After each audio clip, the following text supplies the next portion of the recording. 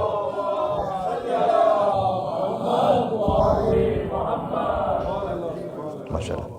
جب عالم اپنے علم پر عمل کرنے لگے، جب نہ جاننے والے سیکھنے لگے، جب غنی بخل نہ دکھائے اور فقیر آخرت بیچ کر دنیا نہ کمائے، تو اب ظہور امام زمانہ سے قریب ہو جائیں گے. اس پوری گفتگو کا تعلق حضرت حجت کے ظہور کے ساتھ ہے کہ انشاءاللہ اللہ سبحانہ و تعالیٰ اگر ہم عالم ہیں تو اپنے علم پر عمل کرنے کی توفیق عطا فرما، نہیں جانتے ہیں تو سیکھنے کی توفیق عطا فرما، غنی ہے تو تیری راہ میں بخل نہ دکھانے کی توفیق عطا فرما، اور فقیر ہیں تو اپنا دین محفوظ رکھنے کی توفیق عطا فرما، اور حضرت حجت کے ظہور کا زمانہ ہمیں دیکھنا نصیب فرما، اور ان کے اصحاب و اعوان میں، ان کے خدمت گزاران میں ہمارا نام شامل فرما اور ہماری نسلوں کا نام شامل فرما. ربنا تقبل منا انک انت السمیع العلیم بجائے محمد و آلہ الطاہرین. پھر سے ریپیٹ کر دوں، یعنی اگر ہم نے ان 4 باتوں پر عمل کیا تو در حقیقت آپ امام زمانہ کے خدمت گزار بن رہے ہیں. یہ ذہن میں رکھیے گا، امام زمانہ علیہ السلام کے ظہور کی تیاری کر رہے ہیں اگر آپ نے ان 4 باتوں پر عمل کر لیا، میں اور آپ سب انشاءاللہ.